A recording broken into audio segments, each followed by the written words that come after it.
according to George Lucas, there's no underwear in space. Was he? So was that the day he picked up Carrie Fisher's dress? They were doing her initial fittings and stuff, and they decided on an outfit, and she was like, why aren't I wearing any underwear? And they're like, yeah, because her nipples were poking. A lot of those shots, she was full Ice Cube in it. Yeah, she had no bra on, no panties. They didn't want any lines or anything. And he's like, yeah, there's no underwear in space. And she's like, what? He's like, yeah, there's no underwear in space. Okay, George, whatever, you creepy fucking bastard. George just wanted to see Carrie's full unfiltered outline in that skimpy outfit. I guarantee you the first outfit was even thinner. The outfit was even thinner. And probably some lady in wardrobe switched it out real quick or put an extra sheet underneath it. You think he tried that shit on Natalie Portman? She told him, go fuck yourself. I already did it with a perv on The Professional. I'm not doing it again, all right?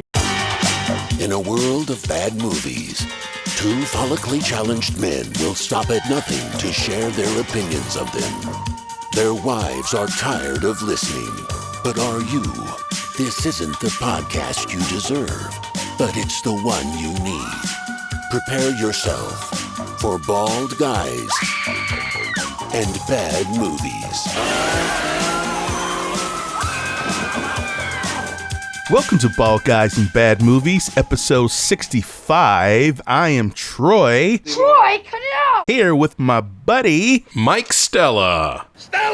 Mike Stella, we're in the daytime, buddy. I know, it's light out. It's so nice. Are we a daytime talk show now? You could say that. I mean, we're talking and we're a show. So yeah, I would say we are. Yeah. Usually we do this shit late at night, folks. Our energy is low, and which is the excuse for why we sucked. So hopefully today will be a little bit more fun, a little bit more high energy. Oh God, don't put that pressure. Well, I'm just saying. I said hopefully. Yeah, magic of editing, we can always remove that line in case we don't live up to the promise. So this week, what are we reviewing, Troy? This week, we're reviewing one of my beloved, cherished cult classic films. A film I saw as a young lad, and it blew my head off. Both of them. Film called Lifeforce. From the director of Poltergeist and the writer of Alien comes a terrifying new film. In the tale of Halley's Comet, there's something wrong. Something ancient. Something evil. Jesus. Houston, we have a problem. Something's happening to me. Something hungry that's brought to Earth. She's destroyed worlds. That girl was no girl. She was totally alien to this planet and our life form. And totally dangerous. Close your eyes. Visited you how? In my mind. Let it go!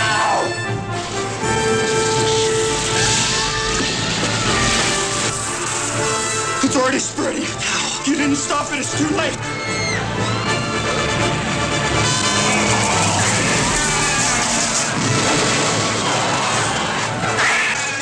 Come, be with me. Lifeforce. The terror has just begun. Lifeforce, based on the book The Space Vampires, and that was going to be the original name of the movie, by the way. I know. Lifeforce is a 1985 science fiction horror film directed by legendary Tobe Hooper, adapted by Dan O'Bannon of Alien fame, and Don Jacoby, and starring Steve Railsback, Peter Firth, Frank Finlay, the beautiful, gorgeous 18-year-old Matilda May in this film. Oh my God. Boy, this film could not be made today. Oh man. And the great Patrick Stewart as a screaming lunatic. Yeah. Based on Colin Wilson's 1976 novel, The Space Vampires. The film portrays the events that unfold after a trio of humanoids in a state of suspended animation are brought to Earth after being discovered in the hold of an alien spaceship by the crew of a European space shuttle. Oh, Lordy. This is too funny, man. I guess that kind of sums it up, right? That's yeah, everything. It's a summary. that's everything. Yeah, that's a summary and everything. So, Mike, let me have it. What'd you think of Lifeforce? I am going to quote Janet Maslin of the New York Times, who wrote this upon release. Its style is shrill and fragmented enough to turn Lifeforce into hysterical vampire porn. I think that's a pretty apt description of the movie. Look, it was funny at times. I mean, it was ridiculous. I cannot say it is a good movie, but if you want to put on something to just like razz on with your friends and just, it might be something you'd want to put on. I will say, even with 2 loads of laundry, I had to turn it off and watch it the next day. Like, that's how bored. I got bored. It was good gracious, man. I think you may need to go to the doctor, Mike, to see if you have some why? Kind of it was like 10:30. It was like 11 o'clock, dude. Oh, well, there you go. You started at 11? Well, no, I started it at probably 10 or so, but by 11, I got through about an hour of it before I finished folding my laundry. It's 2 hours long. They could have easily chopped out a little bit more, and everything would have been just as understandable as it was It's so funny earlier. you say that, because the original version was longer. Yeah, like Hooper 12 minutes longer or something. Yeah, wanted to retain it. And Golden Globus, so this is a canon film by those 2 filmmakers. And if you're a child of the 80s, I guess more or less applies to me. Golden Globus gave you such classic Chuck Norris films as Missing in Action. Oh, okay. Like every cheesy kind of budget. I will say that the logo, the Canon logo, is very memorable to me. I don't remember what I saw it in front of. I feel like it was in Logan's Run. Did they do Logan's Run? Possibly. See, they started in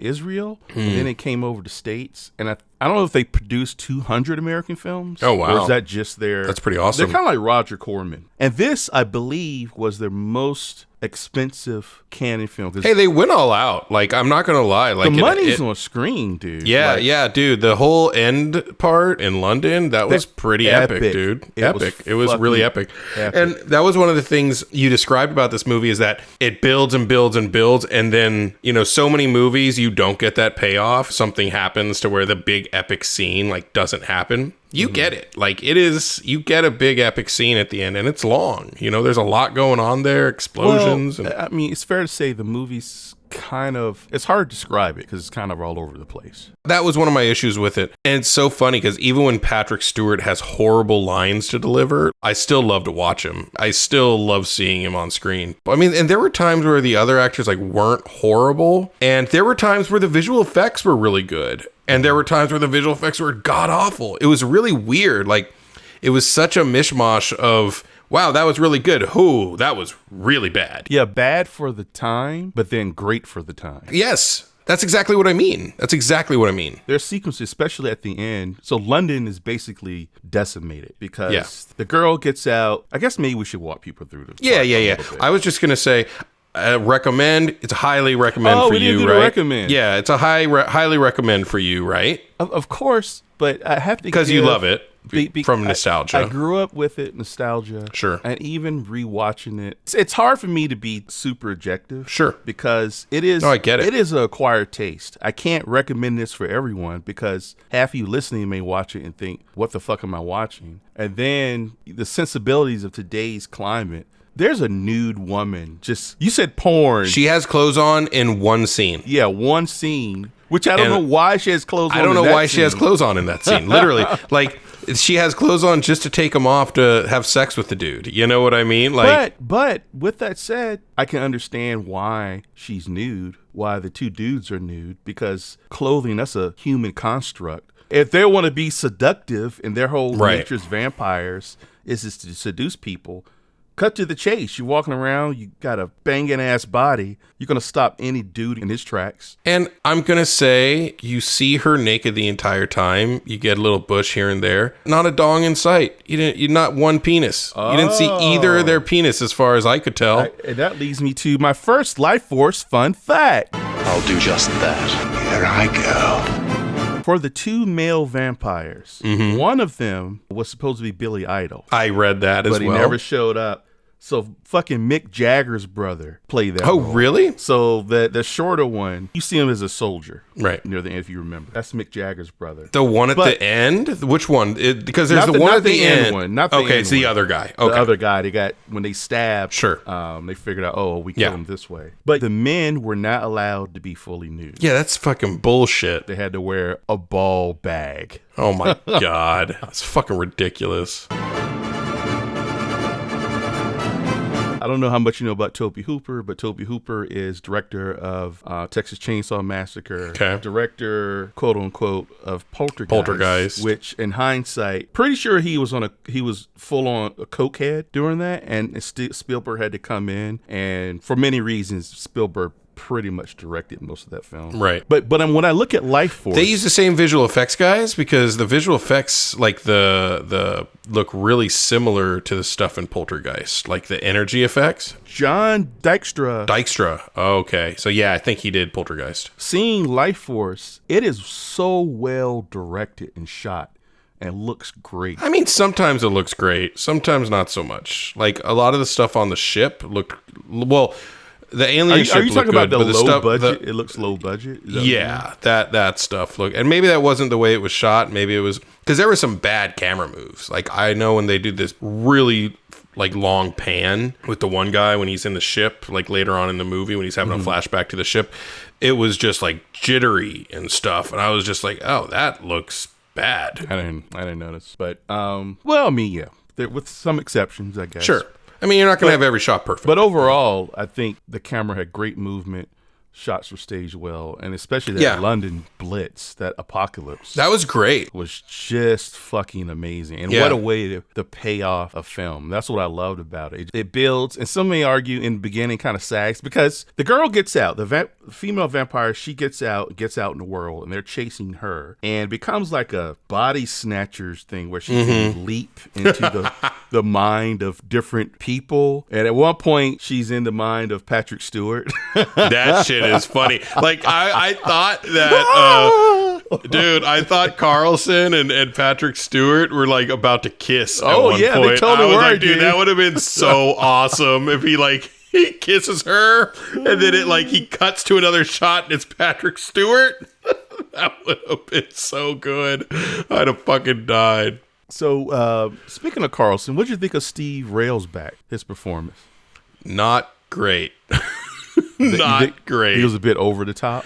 He was a bit over the top. There was some funny fucking shit in this movie. For one thing, they get onto the alien ship and they go inside of it, and it literally looks like vagina inside of a vagina or like an intestine or something. They call it like an artery, but it looks totally like a vagina. And then one of the guys is like, I feel like I've been here before. And, and then they get to the end of the channel, right? They get the end of the tube. And what's at the end? Like a sphincter. It literally looks like a butthole on the wall. And then it lights up and there's light shining out of this butthole in the wall, and then they go into the butthole. Subtle the film ain't. I mean, the ship itself looks like a giant boner, right? It was fucking funny. I mean, they designed it on purpose to look very phallic. No shit. Yeah. No shit. But I do like how, just speaking of ship, at a certain point, the ship was actually cool. I'm talking shit about it, but it looked really good. When it opens to start channeling the energy, it reminded me of a flower opening to harness the sun, the energy. Absolutely. Very organic. It kind of reminded me of the very first episode of Next Generation. They were on this place called Farpoint, and it was actually this creature that they had enslaved to this planet and made it do whatever they wanted to, and then at the end it takes off and flies up into space, and it really kind of reminded me of that a little bit, like an evil version of that. They get the space vampires, they take them back to the ship, and did you notice what they call the area where they keep the aliens, the naked aliens? What they called it? What they called that room? What? The Tug Bay. Oh, really? I didn't notice that. The Tug Bay.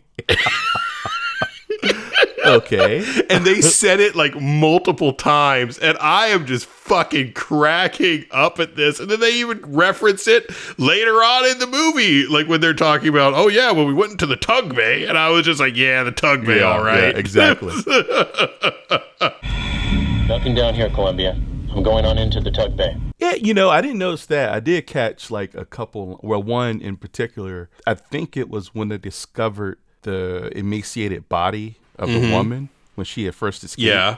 And it was, right, in the park. It was or like something. the end of a very dramatic scene. It's like, okay, she has clothes now. Inspector, let me know if you find anything else, will you? We'll be taking her back with us. Very good, sir. Now she has clothes. Right, yeah. Like that was like a huge like dun revelation. cutaway Exactly. moment. Oh my god. Holy shit! How we ever find her? She has clothing on. That is so fun. I know. Like, no, because nobody looked at her face. Yeah, exactly. That's what I was thinking. Oh my god, no! How we identify her? Did she have eyes?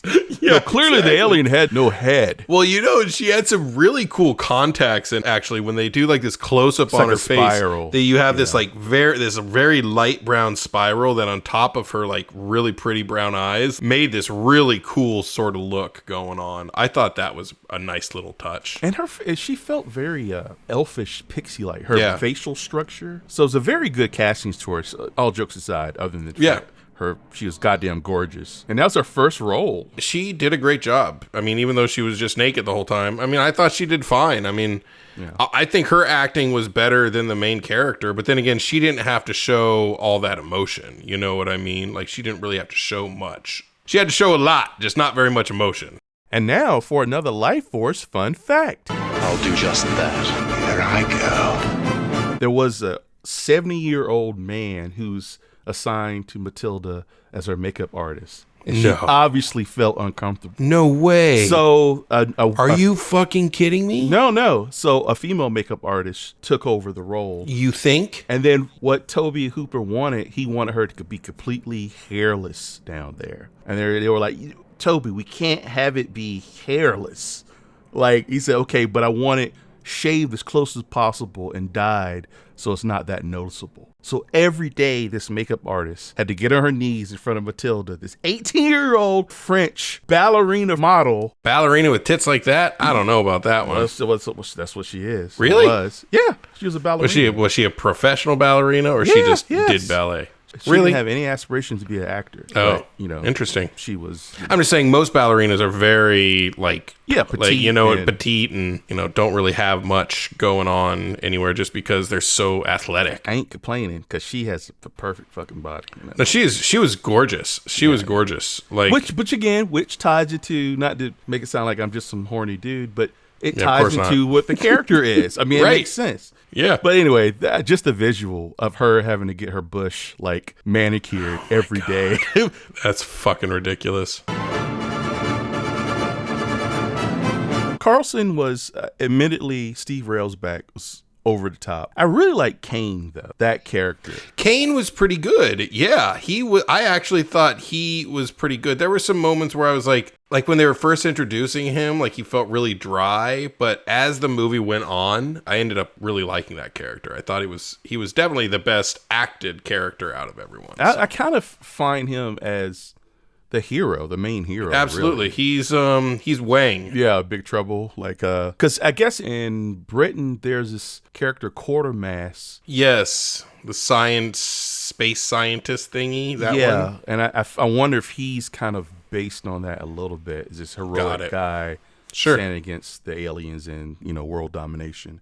And even his look with the trench coat, running around at the end, like trying to get through the horde of fucking, zombie husks. Yeah, and that's another thing. I thought it was really funny that like they don't turn into vampires, like they just turn into zombies. I mean, this movie has it all for an 80s monster film. It's got space vampires who create zombies, suck the life force, the energy out of you and put it into their ship. Like, I mean, it's firing on all six cylinders. It's fucking far out. I will say it's firing on 5 of the 6 cylinders. The 6th cylinder being, whether or not it was a good movie or not. That's the last cylinder that they couldn't really get to. And I think admittedly, the script wasn't perfect, obviously, when they started filming it. No shit. But anyways, about the zombies at the end, one thing that I thought was funny was like when he's driving in the Range Rover and like a zombie like jumps on the car and he's like has his arm on there and then he drives off and the arm like breaks off and he like grabs it, he like looks at it for a second and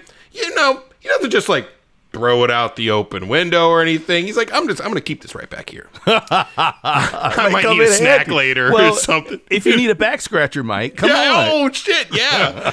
You just flick it a couple times so it starts moving. And also they had to make a big show because they spent all that budget on that hydraulic like hand but going. I just thought it was funny, like, why didn't he just throw it out the fucking window? He just leisurely, calmly, puts it in back like it's. I'm just gonna keep that for later. I might need it or something. I'm not thirsty right now. I'll put that Dasani in back. Exactly. I might get thirsty later. So. Exactly. It was that kind of cracked me up. The movie is packed with equal. That's amazing to what the fuck. I gotta talk about. Let's hear it. The amazing practical effects, the emaciated creatures. Yeah, I really fucking appreciate it. And no, does it look perfect? No. Not perfect, but I thought they were good. But the fact that human hands made that, and we I know there were dudes off camera, controls and pumps and bladders and fucking amazing, dude. And that's really where good. It becomes epic. Like just the sheer. I thought that was some good stuff. Yeah, that was some good stuff. And those shots are hard because a lot of times you got to get them in one take. Yeah. Because you can't reset that thing afterwards necessarily. Because I remember working on one of the low budget horror films with my dad. I think they had like 2 things and it was like blowing up this vampire head body or something. Mm-hmm. And like they were like, well, this is it. This is the last one. Like we get one more take and that's it. That's all you get. And so it's nerve-wracking. It's nerve-wracking because you got to make sure for everyone involved in the actual shooting process because everyone has to be coordinated and doing what they need to do correctly. You probably heard this story from The Thing. Rob Bottin was a genius behind those prosthetics. And the scene where the guy's head separates from and becomes like the claw, the spider, spider thingy, where there's a shot where there's flames in frame, at the bottom of the frame, and the head's like slowly like tearing from the neck. Well, that was take 2. Take 1, Rob Bottin used some kind of filling or gelatin that was flammable. He didn't know it. So when they lit that shit on fire, the whole set went up in flames.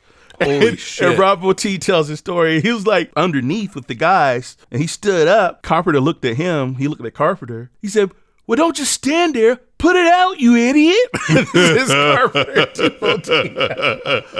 I've never heard that before. I got to ask my dad about it. Yeah. Oh yeah, Ray was probably there. I found out about it on the documentary, which you could probably I'm pretty sure he was. I'm pretty sure he was there. I mean, if it was first unit, he was there. He didn't work on this, did he? Well, you know what? That could have been one of the 2 days that he took off. The only time he's ever taken days off was on The Thing because I was born. Oh. And the moment you came out, the effects like blew up. Yeah, exactly. Exactly. I was the actual head. I was the spider head. So, did you have a favorite part of Lifeforce? A favorite part? I don't know. One part that really stood out to me, which cracked me the fuck up, and I was like, why her crack was your favorite part? Is that what you just said? Her crack was your favorite part? Yes, definitely. Okay. No, it was. I thought she was gorgeous, I will say. But one of my parts that made me laugh out loud, that really stood out to me, was she goes into the nurse's body, right? Mm-hmm. And then they go to the place where they meet Patrick Stewart, the insane asylum for the criminally insane. And they find the nurse. And for absolutely no reason whatsoever, they go to question the nurse, and he grabs her and he asks her a question. She's like, I don't know. And he like stares her in the eyes. He's like, what you don't know is this woman's an extreme masochist. Right. And she wants me to beat it out of her. Yeah, like, right. What the fuck? And he's like, you can leave if you want to. And he's like, well, actually, I'm a natural voyeur, so I think I'll just stay right here. Like, what the fuck? Yeah. Why was that even in the movie? Like, Right, it had right. nothing to do with anything. It was just Tobe Hooper being a fucking kinky freak. And then he like tears her, he yanks her gown down and then slaps her once. And then kisses her. And then she like kisses him or something. I'm like, what is happening? Because that's what women right like. now. They Yeah, like exactly. A strange, aggressive Texan American storming their flat. Oh God. and then right after that, they go downstairs and they see Patrick Stewart. And they're like, do you know of this big fat guy who has a birthmark on his face? They're like, oh, that's so-and-so. He's like, well, where is he? We need to talk to him. He's like, well, he's in solitary confinement. He's been naughty. I was just like, what the fuck, dude? These weird fucking lines. Like, well, naughty because he's a child molester, but I'm assuming not naughty because. Oh, right. He's a child killer. But that even more so goes to my point. He's a fucking child killer, and you're making jokes about him being naughty. It's the 80s, man. The 80s were a wild fucking time. I know. You know what I was thinking to myself? There was probably like a bucket of cocaine somewhere on the set that people would just go and just like line it up all day long. And now for another Lifeforce fun fact. I'll do just that. Here I go. Hooper was just this hopped up, bouncing off the walls guy. I wonder why. Yeah, exactly. Probably because he was still on coke at that point. But. Well, I had an executive producer at one of my first jobs who told me that when he was a PA in the 80s, it was his job to go pick up the bucket of cocaine from the drug dealer and bring it to set every day when they would work on commercials. Was it a literal bucket or a metaphorical bucket? I don't know. He said a bucket. And so I'm not thinking like I'm not thinking like a Costco orange bucket. I'm thinking more like a little like flower pot bucket, like that size, like a little bucket, like a little bucket, going like to the beach bucket. Yeah, like a bucket you play with the sand in, or maybe a milking bucket. Yeah, the tin one, like the mom and pop used to kick around. I don't know. That's still a pretty big bucket. It's not big as the orange bucket though. The orange. I don't know. I mean, it's wider and not as deep. So I mean, volume wise, it might be the same. When you're talking about cocaine, can you have too big of a bucket? That's what you got to ask yourself. This movie can only exist in 85. There's no. It's phenomenal. No, I mean, it's not a great movie, but it's a phenomenal it. You have to. It is. You have to. What is it? It's a phenomenon. That's what it is. This movie is a phenomenon. You have to appreciate that it existed. That all the things that made it in. That people purposely did the things they did. I know. It was a conscious choice to do everything. We're gonna have space vampires, and we're gonna have this chick walking around nude. In the middle, she's gonna be hopping from mine to mine. No dicks. No peni. And we want to end with London being fucking like devastated with zombies running around sucking the souls out of. And then the spaceship is gonna open up and unfurl and start sucking souls, and it's gonna look like the end of Ghostbusters when the chamber was breached and all the souls start flowing up to the building. But that times 10. This is what we're going. Dude, and then there were like all these weird little things, like when they're in the helicopter and they call Falada or whatever his name is, the one guy, I think his name is Falada. Mm-hmm. He's like, Carlson. He's like yelling at them over the phone, and it's just like, I have no idea what is why is he yelling? Right, Carlson? Are you there, Carlson? Yes. Carlson? You too, Kane? Like, he's on the phone with this person, like, it's him, and Carlson's not. Maybe he's yelling because Carlson isn't fucking saying anything. He's just sitting there quiet. It's like, I can't see you nod, Carlson. Like, you nodding does not help me. You know what? Was that right after? Because there's another amazing scene where they have Patrick Stewart and she's in his body, so they're gonna. Oh, and the blood. He starts to vomit blood from every orifice. Yeah, him and the other guy. Like, dude, that prosthetic looked awful. Like, the Patrick Stewart one looked horrible. The other one looked pretty good. It was really funny. Like, for some reason, the Patrick Stewart one was like sitting up, and like you could really see how fake it looked. But this is a good example, I think. that looked phony, but then her showing up forming looked really as good. a blood demon looked amazing. It did. So within the same scene, you have kind of a bad effect with a really kind of awesome effect. I agree. I thought the same damn thing. I was like, dude, and it's funny because the really good effect makes the bad effect look that much worse. Yeah. Really, really bad. But you know what was a really cool effect? When that same Falada guy dies. When that same Falada Jesus. When the guy whose last name is Falada. Yeah, the scientist Falada, when he dies. Vincent Price. Yes. Was that Vincent Price? No, I just call him Vincent Price. Okay. Budget Vincent Price. Yeah, I was like, yeah, exactly. When he dies, the same makeup looks really good and really bad at the same time. Because I think it's like a medium wide, right? It's like it's a medium shot.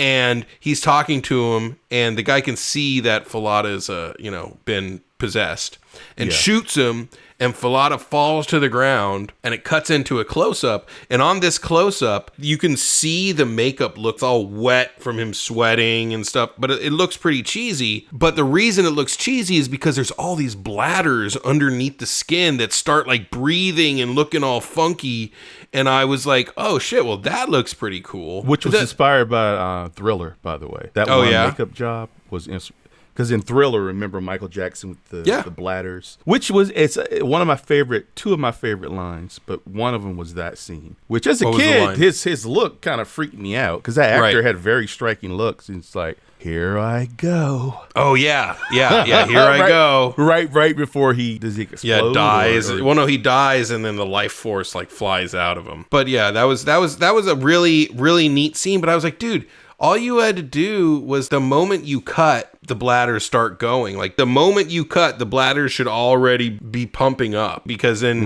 leading up to that where they're not moving, and so you see it before it really gets going. How did the scientist guy, Falada, how did he get possessed? No, that fucking sword. I know the thing that they use, it just comes out of the I don't remember nowhere. How he got it. I feel like there was a moment where I remember them teeing that up. I just don't remember what exactly was said. But I feel like they teed it up. It's like iron or something. He says it's not silver, it's iron, and you stab him before lead-lined iron or something. So you stab him not in the heart, but a little below where the life force resides.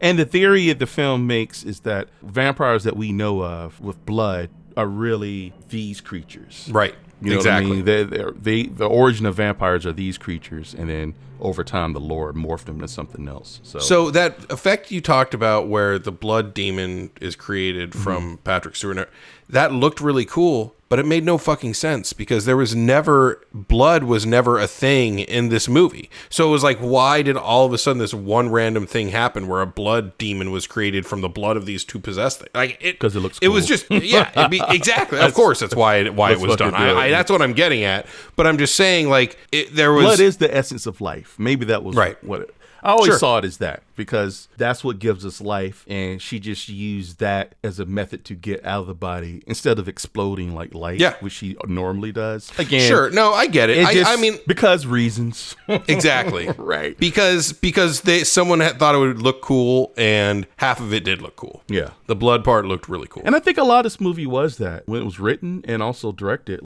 You know, it'd be cool. And I don't think much other thought. Hello, we're making a space vampire movie, so don't overthink it. Well, here's an intellectual potential question that just made me think of. So you and I often talk a lot about story and structure and caring about the characters. Right. Which is absolutely a value and a thing you should do. But does that sometimes get in the way of just having goofy fun? And I don't mean goofy like, oh, I'm making a comedy. Like this movie, does it hold up to that standard? Probably not, right? Because we don't really bond with anyone. Right. It's really about the crisis. Because even like a disaster movie, especially modern disaster movies, you have to endear the audience to someone, right? Right. And maybe the audience is more sophisticated. Sure. But then movies from the 80s and probably 90s, I wouldn't change a thing in this movie because of the fact that it doesn't spend time doing that. It just gets right to the exciting incident and how they try to fix it. Well, I'm not saying it couldn't be better, but I guess I'm saying that's what I'm going to say. Wouldn't exist, and then a lot of our movies wouldn't exist. Like Evil Dead 2. We know barely anything about Ash. We know just enough. He has a girlfriend that died in the very beginning, and he cares. And then the rest of it... And he cares. The rest of it is just him being tortured. Right. To remake Evil Dead 2 now, we got to like, what's Ash's backstory, and what's this? But that's not fun. Well, yeah, but none of that is fun. Well, I think, but we've also talked about it before, Troy, where the artistry comes in weaving that shit into the movie. Right? Mm-hmm. And Evil Dead Rise is a good example. They get to the crazy shit really quick, and you very quickly, through little interactions, learn about this family. And you get to the good stuff really fast. And that's where the artistry comes in. But Evil Dead 2, at least for me, works. Maybe Evil Dead 2 doesn't work for you as well. Well, because you really want more. It works to a certain extent. I guess maybe it's just a philosophy. Like, I can appreciate movies that they don't get bogged down with trying to make you care about the character. It's more or less, let's just have fun. Let's go for the ride. I mean, I get that. And I'm not saying that that's a bad thing, obviously. No. But I totally get that. To a certain extent, in theory, I agree with that idea. And I could probably think of a movie or two where that does the same thing. But it's a slippery slope from that to a really awful movie. That's why it's hard to get behind it, you know? But the difference between making that movie that just gets into it, right? You can get straight into it. But along the way, what turns that into a really good movie is weaving character into that film, right? I am of the belief that you can take almost any semi-decent, fun, action-y movie and make it good with some minor changes here or there to make you give a shit, as long as you have actors who can pull it off, right? If the people can't act, then you might not really like it as much. Well, you know, there's hope. Like, we just reviewed No One Can Save You, and that suffered from us not being able to really care about the girl. Right. But I appreciate the effort. Right. Because it does kind of feel like a throwback to a time where that wasn't put forward so heavily, of making us understand and connect with the character. Even as I say this, it sounds like, what are you, a bad fucking writer? Like, I get it that's important. But there are films... Do you? Yes, do you, Troy? I do. Do you really get it? But would a weird flower like Lifeforce grow today? Well, could it even exist? Because everything needs to be, connected to the audience and rooted, and you can't just have random shit happen because why not? Not in the exact same way. Not in the exact same way, right? I don't think you could be as exploitive with the female lead necessarily. You know what I mean? And I'm not even really talking about the nudity. It's just no. I know, but it would probably go straight to video, straight to streaming. But not only straight to streaming, but not like a featured streaming movie. There are tons of movies that come out on Prime and HBO Max and all over the place that you never hear about because they're just cringe, bad, crappy, just really bad movies. So yeah, you could make this movie nowadays, I think. I don't think it would get much acclaim unless you had some really good actors in it. Okay, what else? I feel like Lifeforce is just full packed with stuff. I'm probably going to kick myself later because I've forgotten to mention something amazing. Dude, the bat monster at the end, like when the guy transforms. It was so cheesy, I know, dude. But I love it. It was so funny. And you know what's great about that is the bat, he opens his, he transforms and he's like, ah! And then it cuts to Kane, and Kane's like, ah! Like, it's like a jump scare moment for him. Yeah. Like, it was so fucking funny. Oh, but right before that, the guy, the last male vampire. Come to me. Come to me. It'd be much easier if you just come to me. And Kane's like, don't mind if I do. It'll be much less terrifying if you just come to me. I'll do just that.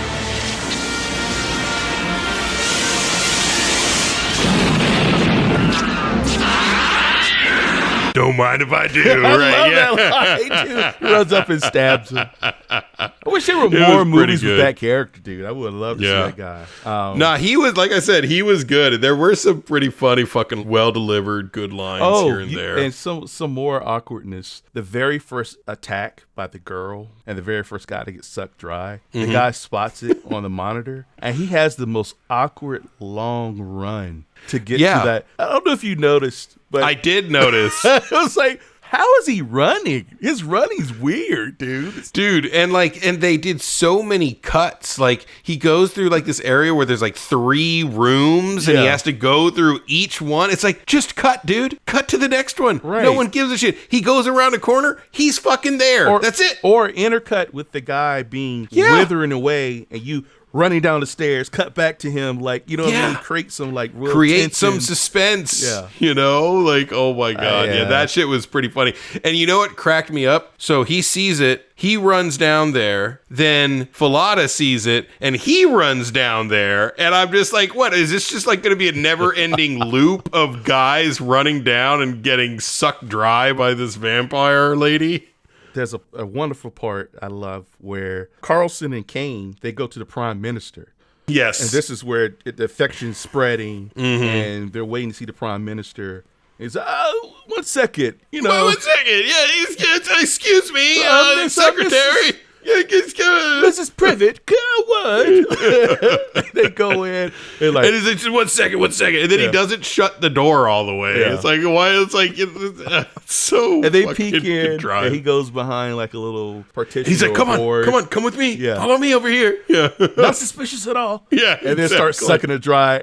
And they just kind of look at each other and just leave. Fuck it. Yeah, they're just like, out of here. Well, we're getting the fuck out of here. Like, oh, okay. I must talk about amazing fucking score. I love the music of this. The music was really good. Henry Mancini, dude. Yeah. This is like a really legendary Henry Mancini. Apparently there was a cut, which I think I've never seen, where it's an American cut where it replaced a lot of his score with Michael Kamen score, which sounds weird, horrible. Sound design is incredible in this movie. Yeah, sound design was really good. A good sound design will make up for a lack of visual pizzazz, and also can make it more epic. It was firing on all cylinders, dude. Completely amazing. Well, there were times where, like, I feel like the blood thing, if they had just cut it, like, I feel like editing was a problem in it at times. Once you got to the editing room and saw that some of these visual effects looked really bad, chop them in half, chop them by 2/3, and it doesn't need to be as long. Cut to more reaction shots. The blood thing, for example, if they just had cut the blood coming out, like they cut back to that like 6 times or something fucking ridiculous. And it's just like, dude, shorten those cuts for one thing. And I think that was just a sign of the times. Like, everything just stayed on screen longer. You know, people didn't like lots and lots of cuts, but do what you got to do to make it right. And because Hooper had the film basically not stolen, but he was removed from the editing process at the end. Oh, really? I didn't know that. It was re-edited and rejiggled and didn't resemble what his ultimate vision was for it. Now, in hindsight, that could be, you know, just cover for... I can almost guarantee you it's probably better now than it was before. You mean before his original cut was probably worse? Bet his original cut was worse. Yeah. I've seen one. I've told you this before. I've seen one director's cut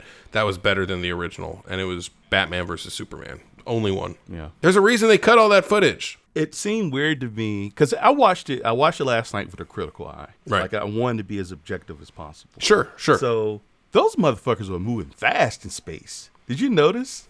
No. Like you go always put like the little Benny Hill when they're flying, like from the ship, like they're floating to the alien ship.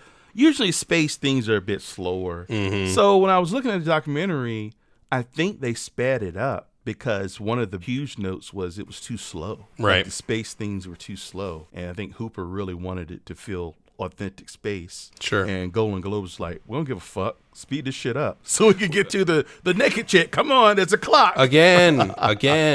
Editing. Editing.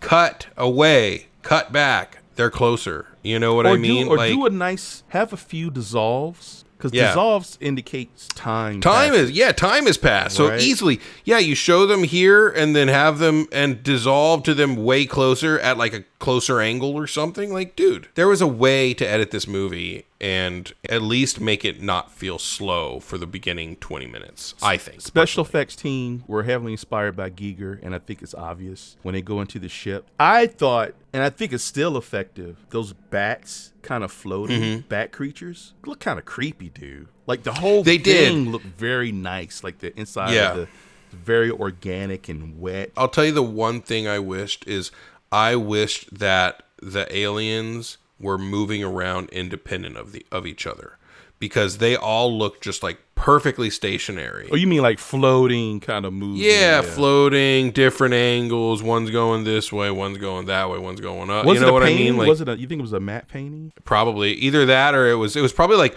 multiple matte paintings at different distances. You know what I mean? Here's a question. So, do you think Lifeforce could be remade? I think it could be remade into a great movie. That's fun. Improve on everything. Give it a solid, story and structure. Exactly. Concept-wise, it's fantastic, dude. Concept-wise, it's all there. I mean, I was sad that they didn't do a better job putting it on film. You know what I mean? Like, I don't know. But the potential is there. The potential is there. I was actually thinking to myself, like, dude, this movie could have been good with the right script, with the willingness to rewrite shit that's not working. You know what I mean? Like, willing to get away from the source material a little bit, make it its own thing, using the concept of space vampires, using the concept of sucking the life force out of people. You know what I mean? I would like to know if the female vampire was naked the entire time in the book. I don't know. Oh, did they make a choice? I wonder. I want to know, was it a choice by the filmmaker to keep her naked the entire time? Because that's something that I would like to know. It would very much give you a like insight into like Toby Hooper and who what was the writer? Dan O'Bannon was one of the writers. Yeah, it would give you a good insight into their minds, whether or not the vampire was also naked the entire time in the book. Then again, in a book, it's not that big of a deal. You know what I mean? But I think it makes it's a book. Sense, though. Good production it does make sense. Because you might get asses in seats, unfortunately, in the 80s. And even now, let's face it.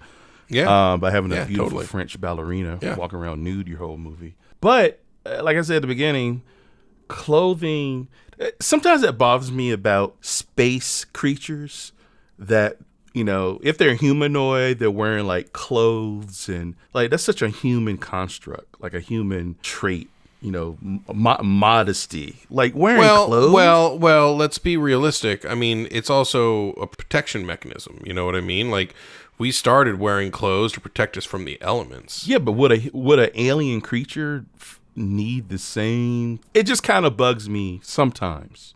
Not all the time, but sometimes if they're like wearing like the clothes that are clearly like a human thing. Whereas these vampires are about seduction. I guess, you know, I understand because I wanted to leave it open for a sequel, but so it's like you were one of us the entire time. She says that, like, get the fuck out of here. Nah, I just think that was stupid. I think that's just horse shit. She's just saying it to manipulate him, and you know, because they shared. I don't know, man, but I thought that line was stupid. Like, I did not like that line. I thought that was probably like the worst like idea of the movie. Like, most of the ideas in the movie were pretty good, but that, like, you saying you were one of us the entire time, like, no, he fucking wasn't. Like, and he's not going to think he was. Like, come up with a better line. You know what I mean? They already planted the idea in there that she is his perfect woman. Yeah. The construct of his perfect woman. Lean into that. I was made for you, Carlson. Yeah, exactly. But do you think she literally meant you are a fucking ancestor of us, or it's too stupid to think about? I don't think so, but I hate the fact that she said that as like the last line in the movie, and then the movie's over. But what I was going to say was, I know they're trying to leave it open for a sequel, but them flying up into the thing, you see all the energy like pulsating through it and stuff. I thought it was going to explode or something. You know what I mean? No, I like that. They won. They got away. Yeah. They're going back to Haley's Comet, and I guess in 75, whatever, come back again. And it's very abrupt too. Yeah, very abrupt. That's another trait of like a canon film or one, you know, lower budget movies. They kind of just end abruptly. Like, Like, okay, we're done. Vampire's dead. The end. Do. Exactly. Oh, I wish they would have spent a few extra nickels on the Lifeforce title. That was the most generic, basic.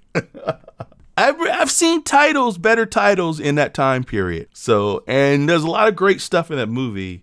They skimped on the text, the font. Yeah. All right, well, let's, you want to rate it, Mike?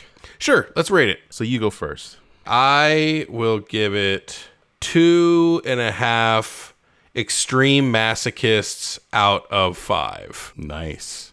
I do recommend this because it's a movie you have never seen anything like before, ever, or will since. Not saying you will like it. You will never see anything like it. You won't see a sequence of images put together where you don't know where the fuck are they going next, strung together in 2 hours of film reel. You can say that about a lot of movies. Of those type of movies, it's definitely high in that list, for whatever that's worth. With that understanding, and through the prism of childhood nostalgia, I will give Lifeforce 4.5 stars. You are not giving it 4.5. Yes! No. This is a cult classic. God. This is an amazing cinematic achievement. My God. And I've already told you. My God. I've already told you. This is coming through it. a prism of, what's the chick from The View? This is the Barbara Walters smeared lens. I think he's just reviewing her body, because I would give her body 4 out of 5 whatevers. But well, that would get a 5. That would not. Yeah. That would be a perfect score. 4.5 out of 5. I guess it is. Maybe it would be a 5. It's flawed, and I can't argue about any of the flaws, but I still love it. I still love every single second of it. So, Well, good. It's nice to have things you like. Oh wait, but I gotta give a funny 4 out of 5. 4.5. You said 4.5 out of 5. 4.5. 4. Natural voyeurs. 4.5 out of 5 sexy Patrick Stewarts lying on a gurney. 4 out of 5 blood demons. Yeah. Sexy Patrick Stewart. Patrick Stewart infected by a sexy space vampire. Yeah, totally. When she's like talking through him and like you hear her voice coming out of him, I thought that was hilarious. Maybe I should. I really wanted to see them kiss. Like, I really wanted to see him kiss her, and then you cut to another shot, and it's actually Patrick Stewart. Well, their lips were very close. They were very close. Very, very close. And for the 80s, that was a very taboo thing still. So. Yeah, totally. See, this movie's trendsetter, even on that front. LGBTQ. Should I give it a 4? What if I gave it a 4? No, you give it whatever you want. Oh, you're backpedaling a little now. I'm backpedaling a little bit because I'm thinking 4.5 is like, that's the highest I've ever rated anything on this show. Well, I've never given anything a 5. I'm going to give it okay, let me amend that a little bit because I don't want regret. I can stand by 4 out of 5 sexy Patrick Stewart strapped to a gurney there. But it has to be strapped to a gurney. I feel good. He wants Patrick Stewart immobilized so he can do anything he wants. Wait, was he strapped to a gurney or was he just drugged? Yeah, he was strapped to a gurney. 4 out of 5 date rape drugged strapped to a gurney Patrick Stewart's. Wow. Is that terrible? Should I? No, that's fucking awesome, dude. Okay. Like, that's absolutely phenomenal. Right, make sure I don't get canceled for that. All right. Oh, well, I mean, if you were trying to make sure you didn't get canceled, you probably shouldn't have said that. But or anything before that for 64 episodes prior to this one. Ladies and gentlemen, can I please have your attention? I've just been handed an urgent news story, and I need all of you to stop what you're doing and listen. So if you would like to support this show, keep us going, keep us rolling along, uploading content, you can support us by going to patreon.com/baldguysbadmovies and donate to the show. We're going to use those funds to make sure we can see any movies that you guys want to see and getting our studio set up so we can start recording video and doing these not just audio but also video on YouTube. And once a month, we will pick a patron to choose a movie for us to review. And we'll review it. We'll dedicate it to you. But either way, we just hope you enjoy the show and keep on coming back.